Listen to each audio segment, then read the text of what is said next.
2025 ନବବର୍ଷ ଉପଲକ୍ଷେ ଆପଣମାନଙ୍କୁ ଆର୍ଥିକ ଶୁଭେଚ୍ଛା ଏବଂ ଶୁଭକାମନା। ନମସ୍କାର ପ୍ରିୟ ଦର୍ଶକ ବନ୍ଧୁ, ଆଜିର ଏହି ଭିଡ଼ିଓଟିରେ ଜାଣିବା ସିଂହ ରାଶି ବ୍ୟକ୍ତିମାନଙ୍କ ପାଇଁ 2025 ବର୍ଷଟି କେମିତି କଟିବ। 2025ରେ ସିଂହ ରାଶି ବ୍ୟକ୍ତିମାନଙ୍କର ସ୍ୱାସ୍ଥ୍ୟ, ଶିକ୍ଷା, ଲଭ୍ ଲାଇଫ୍, ମ୍ୟାରେଜ୍ ଲାଇଫ୍, ଭାଗ୍ୟ, କ୍ୟାରିୟର ଏବଂ ବେପାର ବିଜନେସ୍ କେମିତି ରହିବ ଜାଣିବା ଆଜିର ଏହି ଭିଡ଼ିଓଟିରେ 2025 ବର୍ଷର ସମ୍ପୂର୍ଣ୍ଣ ଭବିଷ୍ୟବାଣୀ ବିଷୟରେ। ସିଂହ ରାଶିର ବ୍ୟକ୍ତିମାନେ 2025 ବର୍ଷର ସମ୍ପୂର୍ଣ୍ଣ ଭବିଷ୍ୟବାଣୀ ବିଷୟରେ ଜାଣିବାକୁ ଚାହୁଁଥିଲେ ଏ ଭିଡ଼ିଓକୁ ଥରେ ଶେଷ ପର୍ଯ୍ୟନ୍ତ ନିଶ୍ଚୟ ଦେଖନ୍ତୁ। ଆଉ ଯଦି ପ୍ରଥମ କରି ଆମ ଚ୍ୟାନେଲରେ ଆସିଛନ୍ତି ତାହେଲେ ଆମ ଚ୍ୟାନେଲକୁ ସବସ୍କ୍ରାଇବ୍ କରନ୍ତୁ ଏବଂ ପାଖରେ ଆସୁଥିବା ବେଲ୍ର ଆଇକନ୍କୁ ମଧ୍ୟ କ୍ଲିକ୍ କରନ୍ତୁ, ଯାହାଫଳରେ ଆମର ପ୍ରତ୍ୟେକ ଭିଡ଼ିଓ ସର୍ବପ୍ରଥମେ ଆପଣମାନେ ପାଇପାରିବେ।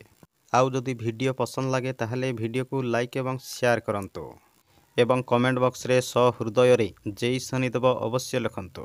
ଏବେ ଚାଲନ୍ତୁ ଦର୍ଶକ ବନ୍ଧୁ 2025 ବର୍ଷର ସମ୍ପୂର୍ଣ୍ଣ ଭବିଷ୍ୟବାଣୀ ବିଷୟରେ ଜାଣିନେବା। ଆଉ ଜାଣି ରଖନ୍ତୁ ଯେ ଏହି କାର୍ଯ୍ୟକ୍ରମଟି ଚନ୍ଦ୍ର ରାଶି ଏବଂ ଜନ୍ମ ରାଶି ଉପରେ ଆଧାରିତ ଅଟେ। ସିଂହ ରାଶିର ବ୍ୟକ୍ତିମାନେ ଏବେ ଧ୍ୟାନ ଦେଇକି ଶୁଣନ୍ତୁ। ଆପଣଙ୍କର ରାଶିର ସ୍ୱାମୀ ହେଉଛନ୍ତି ସୂର୍ଯ୍ୟଦେବ ଏବଂ ସୂର୍ଯ୍ୟଦେବ ଆପଣଙ୍କର ରାଶିରେ ପଞ୍ଚମ ଘରେ ବିରାଜମାନ ଅଛନ୍ତି। ଆପଣଙ୍କର 2 ନମ୍ବର ଘରେ କେତୁଦେବ ବିରାଜମାନ ଅଛନ୍ତି। ଆପଣଙ୍କର ଚତୁର୍ଥ ଘରେ ବିରାଜମାନ ଅଛନ୍ତି ବୁଧଦେବ ଏବଂ ଆପଣଙ୍କର ସପ୍ତମ ଘରେ ବିରାଜମାନ ଅଛନ୍ତି ଶନିଦେବ ଏବଂ ଶୁକ୍ରଦେବ। ଆଉ ଆପଣଙ୍କର ଅଷ୍ଟମ ଘରେ ବିରାଜମାନ ଅଛନ୍ତି ରାହୁଦେବ ଏବଂ ଆପଣଙ୍କର ଦଶମ ଘରେ ବିରାଜମାନ ଅଛନ୍ତି ଦେବଗୁରୁ ବୃହସ୍ପତି। ଆଉ ଆପଣଙ୍କର ଦ୍ୱାଦଶ ଘରେ ବିରାଜମାନ ଅଛନ୍ତି ମଙ୍ଗଳ। ପ୍ରଥମେ ଜାଣିବା ଦେବଗୁରୁ ବୃହସ୍ପତିଙ୍କ ବିଷୟରେ। 2025 ବର୍ଷରେ ଦେବଗୁରୁ ବୃହସ୍ପତି ଆପଣଙ୍କୁ କି ପ୍ରକାରର ଫଳ ପ୍ରଦାନ କରିବେ। ଜାନୁଆରୀ ମାସରେ ଗୁରୁ ବୃହସ୍ପତି ଆପଣଙ୍କର ଦଶମ ଘରେ ବିରାଜମାନ ରହିବେ, କିନ୍ତୁ ମଇ ମାସ 15 ତାରିଖ ଠାରୁ ଦେବଗୁରୁ ବୃହସ୍ପତି ଆପଣଙ୍କର ଏକାଦଶ ଘରକୁ ଚଳନ କରିବେ। ସିଂହ ରାଶିର ବ୍ୟକ୍ତିମାନେ ମନେ ରଖନ୍ତୁ, ଜାନୁଆରୀ ଠାରୁ ମଇ ମାସ 15 ତାରିଖ ପର୍ଯ୍ୟନ୍ତ ଜଣେ ବ୍ୟକ୍ତି ଆପଣଙ୍କୁ ବହୁତ ସାହାଯ୍ୟ କରିବେ ଏବଂ ଆପଣଙ୍କର ସ୍ୱପ୍ନକୁ ପୂରଣ କରିବା ପାଇଁ ସେ ବ୍ୟକ୍ତି ଆପଣଙ୍କୁ ଠିକ୍ ରାସ୍ତା ମଧ୍ୟ ଦେଖାଇ ଦେବେ। ଆଉ ଆପଣଙ୍କୁ ଅନେକ ବୁଦ୍ଧି ଏବଂ ଜ୍ଞାନ ମଧ୍ୟ ଦେବେ, କାହିଁକି ନା ଦେବଗୁରୁ ବୃହସ୍ପତି ହେଉଛନ୍ତି ବୁଦ୍ଧି ଏବଂ ଜ୍ଞାନର କାରକ। ଆଉ ମଇ ମାସ 15 ତାରିଖ ପୂର୍ବରୁ ଦେବଗୁରୁ ବୃହସ୍ପତିଙ୍କର ଦୃଷ୍ଟି ଆପଣଙ୍କର 2 ନମ୍ବର ଘରେ ପଡ଼ିବ। ଆଉ ଜାଣି ରଖନ୍ତୁ ଯେ ଗୁରୁଙ୍କର ଦୃଷ୍ଟି ଆପଣଙ୍କର 2 ନମ୍ବର ଘରେ ପଡ଼ିବା ଯୋଗୁଁ ଆପଣଙ୍କର କମ୍ୟୁନିକେସନ୍ ବହୁତ ଭଲ ରହିବ ଏବଂ ଆପଣମାନେ କଥାବାର୍ତ୍ତା କରିବା ପୂର୍ବରୁ 100 ଥର ଭାବି ଚିନ୍ତିକି କଥାବାର୍ତ୍ତା କରିବେ ଏବଂ ଆପଣଙ୍କର ବାଣୀରେ ବହୁତ ମଧୁରତା ମଧ୍ୟ ରହିବ। ଆଉ ଆପଣଙ୍କର କଥାବାର୍ତ୍ତା ଶୁଣି ସାମ୍ନାବାଲା ବ୍ୟକ୍ତି ଆପଣଙ୍କ ଉପରେ ପ୍ରସନ୍ନ ମଧ୍ୟ ହୋଇପାରନ୍ତି ଏବଂ ବୃହସ୍ପତିଙ୍କର ଦୃଷ୍ଟି ଆପଣଙ୍କର ଚତୁର୍ଥ ଘରେ ପଡ଼ିବା ଯୋଗୁଁ ଆପଣଙ୍କର ମାଙ୍କ ସହିତ ବହୁତ ଭଲ ସମ୍ପର୍କ ରହିବ ଏବଂ ଆପଣ ଆପଣଙ୍କର ମାଙ୍କ ପ୍ରତି ଅଧିକା ଚିନ୍ତା ମଧ୍ୟ କରିପାରନ୍ତି ଏବଂ ଆପଣଙ୍କର ମାଙ୍କର ହେଲ୍ଥ ପ୍ରତି ମଧ୍ୟ ଅଧିକା ଯତ୍ନ ନେବେ। ଆଉ ଗୁରୁ ବୃହସ୍ପତିଙ୍କର ନବୀ ଦୃଷ୍ଟି ଆପଣଙ୍କର ଷଷ୍ଠ ଘରେ ପଡ଼ିବ।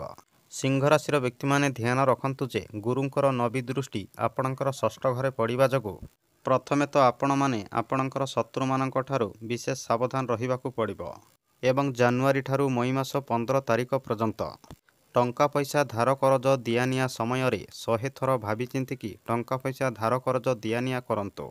ଜଲବାଜି ଜମା ମଧ୍ୟ କରନ୍ତୁ ନାହିଁ। ଯାହା ମଧ୍ୟ ଡିସିସନ୍ ନେବା ପୂର୍ବରୁ 100 ଥର ଭାବି ଚିନ୍ତିକି ନିଅନ୍ତୁ, ନହେଲେ ଆପଣମାନେ ବହୁତ ବଡ଼ ଅସୁବିଧାରେ ପଡ଼ିପାରନ୍ତି। ଆଉ ମଇ ମାସ 15 ତାରିଖ ଠାରୁ ଦେବଗୁରୁ ବୃହସ୍ପତି ଆପଣଙ୍କର ଏକାଦଶ ଘରେ ବିରାଜମାନ କରିବେ।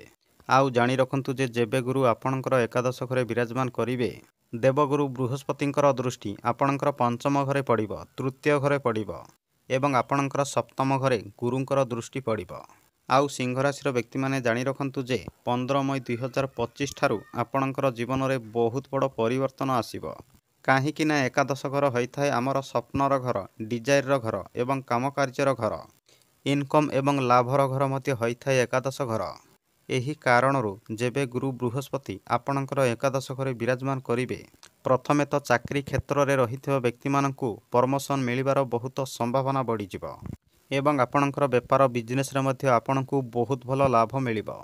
ଆଉ ଯଦି ଆପଣଙ୍କର ଜୀବନରେ କିଛି ସ୍ୱପ୍ନ ରହିଥାଏ ତାହେଲେ ମଇ ମାସ 15 ତାରିଖ ପରେ ଦେବଗୁରୁ ବୃହସ୍ପତି ଆପଣଙ୍କର ସ୍ୱପ୍ନକୁ ମଧ୍ୟ ପୂରଣ କରିଦେବେ। ଆଉ ବୃହସ୍ପତିଙ୍କର ଦୃଷ୍ଟି ଆପଣଙ୍କର ତୃତୀୟ ଘରେ ପଡ଼ିବା ଯୋଗୁଁ ମଇ ମାସ 15 ତାରିଖ ପରେ ଆପଣମାନେ ଛୋଟ ମୋଟ ଟ୍ରାଭେଲିଂ କରିପାରନ୍ତି ଏବଂ ଟ୍ରାଭେଲିଂ ସମୟରେ ଆପଣଙ୍କୁ କିଛି ଶୁଭ ଫଳ ମଧ୍ୟ ମିଳିବ ଏବଂ ଆପଣଙ୍କର କାମ କାର୍ଯ୍ୟକୁ ନେଇ ଆପଣମାନେ ଟ୍ରାଭେଲିଂ ମଧ୍ୟ କରିପାରନ୍ତି। ଆଉ ଟ୍ରାଭେଲିଂରେ କରିଥିବା କାର୍ଯ୍ୟରେ ଆପଣଙ୍କୁ ବହୁତ ଭଲ ଲାଭ ମଧ୍ୟ ମିଳିବ ଆଉ ବୃହସ୍ପତିଙ୍କର ଦୃଷ୍ଟି ଆପଣଙ୍କର ପଞ୍ଚମ ଘରେ ପଡ଼ିବ। ଆଉ ଜାଣି ରଖନ୍ତୁ ଯେ ଗୁରୁ ବୃହସ୍ପତିଙ୍କର ଦୃଷ୍ଟି ଆପଣଙ୍କର ପଞ୍ଚମ ଘରେ ପଡ଼ିବା ଯୋଗୁଁ ଯେଉଁ ସିଂହ ରାଶିର ବ୍ୟକ୍ତିମାନେ ସନ୍ତାନ ପ୍ଲାନିଂ କରିବାକୁ ଚାହୁଁଛନ୍ତି ସେ ବ୍ୟକ୍ତିମାନଙ୍କୁ ସନ୍ତାନ ପ୍ରାପ୍ତିର ଯୋଗ ମଧ୍ୟ ବନିବ ଏବଂ ଆପଣମାନେ ସନ୍ତାନର ସୁଖ ମଧ୍ୟ ପାଇପାରିବେ। ଆପଣମାନେ ଚାହିଁଲେ ମଇ ମାସ 15 ତାରିଖ ଠାରୁ ସନ୍ତାନ ପ୍ଲାନିଂ ମଧ୍ୟ କରିପାରିବେ।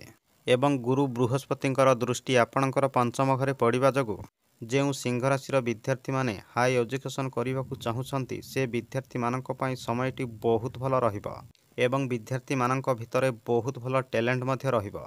ଆଉ ଦେବଗୁରୁ ବୃହସ୍ପତିଙ୍କର ନବୀ ଦୃଷ୍ଟି ଆପଣଙ୍କର ସପ୍ତମ ଘରେ ପଡ଼ିବ। ସପ୍ତମ ଘରେ ଗୁରୁଙ୍କର ନବୀ ଦୃଷ୍ଟି ପଡ଼ିବା ଯୋଗୁଁ ଯେଉଁ ସିଂହ ରାଶିର ବ୍ୟକ୍ତିମାନଙ୍କର ବିବାହ ହୋଇପାରୁନଥିଲା, ବାରମ୍ବାର ପ୍ରସ୍ତାବ ଭାଙ୍ଗି ଯାଉଥିଲା, ପ୍ରଥମେ ତ ସେ ବ୍ୟକ୍ତିମାନଙ୍କ ପାଇଁ ବିବାହର ଯୋଗ ବନିବ ଏବଂ କିଛି ସିଂହ ରାଶି ବ୍ୟକ୍ତିମାନଙ୍କର ସହଜରେ ବାହାଘର ମଧ୍ୟ ହୋଇଯିବ। କାହିଁକି ନା ସପ୍ତମ ଘର ହୋଇଥାଏ ମ୍ୟାରେଜ୍ ଲାଇଫ୍ର ଘର ଆଉ ଆପଣଙ୍କର ସପ୍ତମ ଘରେ ଗୁରୁଙ୍କର ନବୀ ଦୃଷ୍ଟି ପଡ଼ିବ। ଦର୍ଶକ ବନ୍ଧୁ, ଏବେ ଆସନ୍ତୁ ଜାଣିବା ଶନିଦେବଙ୍କ ବିଷୟରେ। 2025 ବର୍ଷରେ ଆପଣଙ୍କୁ ଶନିଦେବ କି ପ୍ରକାରର ଫଳ ପ୍ରଦାନ କରିବେ। ସିଂହ ରାଶିର ବ୍ୟକ୍ତିମାନେ ଜାଣି ରଖନ୍ତୁ ଯେ ଶନିଦେବ ଆପଣଙ୍କର ସପ୍ତମ ଘରେ ବିରାଜମାନ ଅଛନ୍ତି ଏବଂ 30 ମାର୍ଚ୍ଚ ପର୍ଯ୍ୟନ୍ତ ଶନିଦେବ ଆପଣଙ୍କର ସପ୍ତମ ଘରେ ହିଁ ବିରାଜମାନ ରହିବେ। ସିଂହ ରାଶି ବ୍ୟକ୍ତିମାନଙ୍କ ପାଇଁ ଗୋଟିଏ ଖୁସିର କଥା ହେଲା ଯେ 30 ମାର୍ଚ୍ଚ ପୂର୍ବରୁ ଆପଣଙ୍କର ବେପାର ବିଜନେସ୍ରେ ଆପଣଙ୍କୁ ବହୁତ ଭଲ ଲାଭ ମିଳିବାର ସମ୍ଭାବନା ରହିଅଛି। ଆଉ ଖାସ୍ କରି ଡେଲି ଇନକମ୍ କରୁଥିବା ବ୍ୟକ୍ତିମାନଙ୍କୁ ବହୁତ ଭଲ ଫାଇଦା ମିଳିବାର ସମ୍ଭାବନା ରହିଅଛି ଏବଂ ଆପଣଙ୍କର ଲାଇଫ୍ ପାର୍ଟନରର ପର୍ସନାଲ ଲାଇଫ୍ରେ ମଧ୍ୟ କିଛି ନା କିଛି ପରିବର୍ତ୍ତନ ନିଶ୍ଚୟ ଦେଖାଦେବାର ସମ୍ଭାବନା ରହିଅଛି। ଏବଂ 30 ମାର୍ଚ୍ଚ ପୂର୍ବରୁ ସ୍ୱାମୀ ସ୍ତ୍ରୀଙ୍କ ଭିତରେ ବହୁତ ଭଲ ବୁଝାମଣା ମଧ୍ୟ ରହିବ। ଆଉ ଯଦି ସ୍ୱାମୀ ସ୍ତ୍ରୀ କୌଣସି ବି ଦୂରଯାତ୍ରା କିମ୍ବା ଧାର୍ମିକ ଯାତ୍ରା କରିବାକୁ ଚାହୁଁଥିଲେ 30 ମାର୍ଚ୍ଚ ପୂର୍ବରୁ କରନ୍ତୁ। ଆପଣଙ୍କର ଯାତ୍ରାରେ ଆପଣଙ୍କୁ ନିଶ୍ଚିନ୍ତ ଶୁଭ ଫଳ ମିଳିବ। ଏବଂ ଯେଉଁ ସିଂହ ରାଶିର ବ୍ୟକ୍ତିମାନେ ପାର୍ଟନରସିପ୍ରେ କୌଣସି ବି କାମ କାର୍ଯ୍ୟ କରିବାକୁ ଚାହୁଁଛନ୍ତି ତାହେଲେ ସେ ବ୍ୟକ୍ତିମାନେ ମଧ୍ୟ 30 ମାର୍ଚ୍ଚ ପୂର୍ବରୁ କରନ୍ତୁ। ଆପଣଙ୍କର କାମ କାର୍ଯ୍ୟରେ ଆପଣଙ୍କୁ ନିଶ୍ଚିନ୍ତ ଶୁଭ ଫଳ ମିଳିବ। କିନ୍ତୁ ସିଂହ ରାଶି ବ୍ୟକ୍ତିମାନଙ୍କ ପାଇଁ ଗୋଟିଏ ଦୁଃଖର କଥା ହେଲା ଯେ ଶନିଦେବ ଆପଣଙ୍କର ଅଷ୍ଟମ ଘରକୁ ବିରାଜମାନ କରିବେ 30 ମାର୍ଚ୍ଚକୁ। ଏହି କାରଣରୁ 30 ମାର୍ଚ୍ଚ ଠାରୁ ଆପଣଙ୍କର ଜୀବନରେ ଶନିଦେବଙ୍କର କିଛି ନେଗେଟିଭ୍ ପ୍ରଭାବ ପଡ଼ିବ। ଆଉ ସିଂହ ରାଶିର ବ୍ୟକ୍ତିମାନେ ଧ୍ୟାନ ରଖନ୍ତୁ ଯେ ଯେବେ ଶନିଦେବ ଆପଣଙ୍କର ଅଷ୍ଟମ ଘରକୁ ବିରାଜମାନ କରିବେ ପ୍ରଥମେ ତ ଆପଣଙ୍କର ମ୍ୟାରେଜ୍ ଲାଇଫ୍କୁ ଆପଣମାନେ ବିଶେଷ ଧ୍ୟାନ ରଖନ୍ତୁ।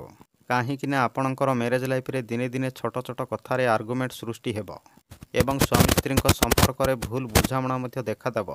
ଏଥିପାଇଁ ଆପଣମାନେ 30 ମାର୍ଚ୍ଚ ଠାରୁ ଆପଣଙ୍କର ମ୍ୟାରେଜ୍ ଲାଇଫ୍କୁ ଆପଣମାନେ ବିଶେଷ ଧ୍ୟାନ ରଖନ୍ତୁ। ଆଉ ଖାସ୍ କରି ଆପଣମାନେ 30 ମାର୍ଚ୍ଚ ଠାରୁ ଆପଣଙ୍କର ଲାଇଫ୍ ପାର୍ଟନରର ହେଲ୍ଥ ପ୍ରତି ଅଧିକା ଧ୍ୟାନ ରଖନ୍ତୁ। କାହିଁକି ନା ଆପଣଙ୍କର ଲାଇଫ୍ ପାର୍ଟନରଙ୍କୁ ଆଣ୍ଠୁଗଣ୍ଠି ବଥା ସମସ୍ୟା ଅଧିକା ଦେଖାଦେବ। ଆଉ ତା ସହିତ ଆପଣଙ୍କର ଲାଇଫ୍ ପାର୍ଟନରର ସ୍ୱାସ୍ଥ୍ୟ ପ୍ରତି ଛୋଟମୋଟ ସମସ୍ୟା ମଧ୍ୟ ଲାଗି ରହିବ।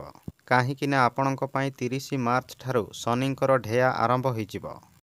ଏଥିପାଇଁ ଆପଣମାନେ 30 ମାର୍ଚ୍ଚ ଠାରୁ ଆପଣଙ୍କର ଜୀବନରେ ସବୁ କ୍ଷେତ୍ରରେ ଧ୍ୟାନ ରଖିକି ଚାଲିବାକୁ ପଡ଼ିବ। ଖାସ୍ କରି ଆପଣଙ୍କୁ 30 ମାର୍ଚ୍ଚ ଠାରୁ ଦାନ୍ତବଥା ସମସ୍ୟା ଦେଖାଦେବାର ଅଧିକା ସମ୍ଭାବନା ରହିଅଛି ଏବଂ ଆପଣମାନେ ଦିନେ ଦିନେ ବହୁତ ଟେନସନରେ ମଧ୍ୟ ରହିପାରନ୍ତି ଏବଂ ଦିନେ ଦିନେ ଆପଣଙ୍କର ଆଖିରେ ଜ୍ୱାଳାପୋଡ଼ା ସମସ୍ୟା ମଧ୍ୟ ଦେଖାଦେବ। ଏଥିପାଇଁ ଆପଣମାନେ ଆପଣଙ୍କର ଆଖି ଏବଂ ଦାନ୍ତ ପ୍ରତି ଅଧିକା ଧ୍ୟାନ ରଖନ୍ତୁ। ଆଉ ଶନିଦେବ ଆପଣଙ୍କର ଅଷ୍ଟମ ଘରେ ବିରାଜମାନ ରହିକି ଆପଣଙ୍କର ପଞ୍ଚମ ଘରକୁ ଦୃଷ୍ଟି ଦେବେ। ଏହି କାରଣରୁ ଆପଣଙ୍କୁ ଷ୍ଟମକ୍ ସମସ୍ୟା ଏବଂ କିଛି ପେଟ ରୋଗ ସମସ୍ୟା ଦେଖାଦେବାର ବହୁତ ସମ୍ଭାବନା ରହିଅଛି। ଏଥିପାଇଁ ଆପଣମାନେ 30 ମାର୍ଚ୍ଚ ଠାରୁ ଖାଇବା ପିଇବାରେ ବିଶେଷ ଧ୍ୟାନ ରଖନ୍ତୁ। ଆଉ ଜାଣି ରଖନ୍ତୁ ଯେ ଶନିଦେବଙ୍କର ଦୃଷ୍ଟି ଆପଣଙ୍କର ଦଶମ ଘରେ ପଡ଼ିବା ଯୋଗୁଁ 30 ମାର୍ଚ୍ଚ ଠାରୁ ଆପଣଙ୍କର କାମ କାର୍ଯ୍ୟରେ ଆପଣଙ୍କୁ ଟିକେ ଅଧିକା କଷ୍ଟ କରିବାକୁ ପଡ଼ିବ। ତେବେ ଯାଇକି ଆପଣଙ୍କର କାମ କାର୍ଯ୍ୟରେ ଆପଣଙ୍କୁ ଶୁଭ ଫଳ ମିଳିବ ଏବଂ ଆପଣମାନେ କିଛି ନୂଆ କାମ କାର୍ଯ୍ୟ ମଧ୍ୟ ଆରମ୍ଭ କରିପାରନ୍ତି। ଆଉ ତା ସହିତ ଆପଣମାନେ କିଛି ନୂଆ କାମ କାର୍ଯ୍ୟ ମଧ୍ୟ ଶିଖିବାକୁ ପାଇବେ। କିନ୍ତୁ ସିଂହ ରାଶିର ବ୍ୟକ୍ତିମାନେ ଧ୍ୟାନ ରଖନ୍ତୁ ଯେ ଶନିଦେବଙ୍କର ଦୃଷ୍ଟି ଆପଣଙ୍କର 2 ନମ୍ବର ଘରେ ପଡ଼ିବା ଯୋଗୁଁ ଖାସ୍ କରି ଆପଣଙ୍କର ବାଣୀକୁ ଆପଣମାନେ ବିଶେଷ କଣ୍ଟ୍ରୋଲରେ ରଖନ୍ତୁ ଏବଂ କଥାବାର୍ତ୍ତା କରିବା ସମୟରେ ଆପଣମାନେ ଭାବିଚିନ୍ତିକି କଥାବାର୍ତ୍ତା କରନ୍ତୁ ଏବଂ ଆପଣଙ୍କର କୁଟୁମ୍ବ ପରିବାରରେ କଥାବାର୍ତ୍ତା କରିବା ସମୟରେ ବିଶେଷ ସାବଧାନର ସହିତ କଥାବାର୍ତ୍ତା କରନ୍ତୁ।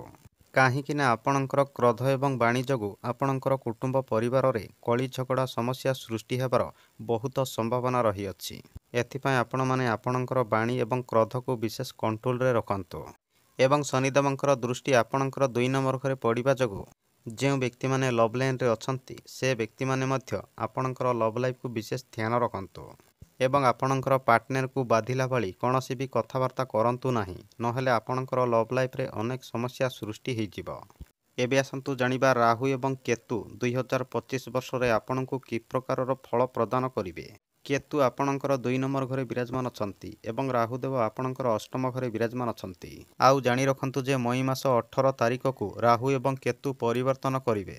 ଆଉ ଜାଣି ରଖନ୍ତୁ ଯେ ଯେବେ କେତୁ ଆପଣଙ୍କର 1ମ ଘରେ ବିରାଜମାନ କରିବେ, ଆପଣମାନେ ଯେତେ ନୂଆ କାମ କାର୍ଯ୍ୟ ଶିଖିଲେ ମଧ୍ୟ ଆପଣଙ୍କୁ କମ୍ ଲାଗିବ ଏବଂ ଆପଣମାନେ ଅଧିକାରୁ ଅଧିକା କାମ କାର୍ଯ୍ୟ ଶିଖିବାକୁ ଚେଷ୍ଟା କରିବେ ଏବଂ ଯେଉଁ କାମକୁ କରିଲେ ଆପଣମାନେ ସେ କାମର ସମ୍ପୂର୍ଣ୍ଣ ବିଷୟରେ ଜାଣିବାକୁ ଚେଷ୍ଟା କରିବେ।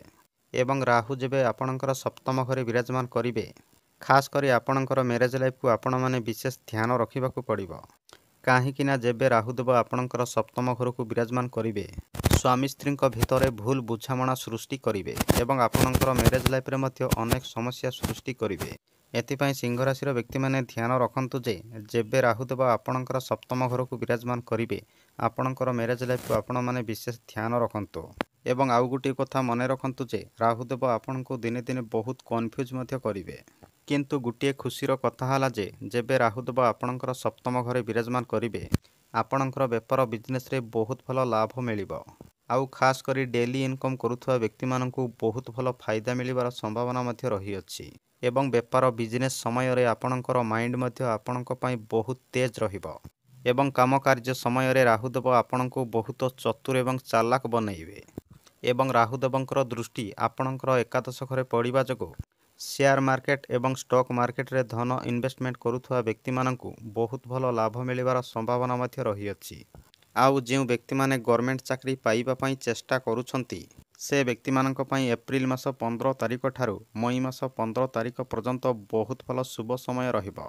ଚାକିରି ଅପେକ୍ଷାରେ ରହିଥିବା ବ୍ୟକ୍ତିମାନେ ଏହି ସମୟରେ ଚେଷ୍ଟା କରନ୍ତୁ, କାରଣ ଏପ୍ରିଲ ମାସ 15 ତାରିଖ ଠାରୁ ମଇ ମାସ 15 ତାରିଖ ପର୍ଯ୍ୟନ୍ତ ଆପଣଙ୍କୁ ଚାକିରି ମିଳିବାର ବହୁତ ସମ୍ଭାବନା ରହିଅଛି। କିନ୍ତୁ ସିଂହ ରାଶିର ବ୍ୟକ୍ତିମାନେ ଖାସ୍ କରି ଗୋଟିଏ କଥା ଧ୍ୟାନ ରଖନ୍ତୁ ଯେ ରାହୁଦେବ ଆପଣଙ୍କର 8ମ ଘରେ ବିରାଜମାନ ରହିବା ଯୋଗୁଁ ମଇ ମାସ 18 ତାରିଖ ପୂର୍ବରୁ ଯାନବାହନ ଚଳାଇବା ସମୟରେ ଆପଣମାନେ ବିଶେଷ ସାବଧାନ ରୁହନ୍ତୁ, କାରଣ ମଇ ମାସ 18 ତାରିଖ ପୂର୍ବରୁ ଛୋଟମୋଟ ଦୁର୍ଘଟଣା ହେବାର ବହୁତ ସମ୍ଭାବନା ରହିଅଛି। ଏଥିପାଇଁ ଆପଣମାନେ ଗାଡ଼ି ମଟର ଚଳାଇବା ସମୟରେ ବିଶେଷ ସାବଧାନ ରୁହନ୍ତୁ। ଦର୍ଶକ ବନ୍ଧୁ, ଏ ଥିଲା ସିଂହ ରାଶିର 2025 ବର୍ଷର ସମ୍ପୂର୍ଣ୍ଣ ଭବିଷ୍ୟବାଣୀ।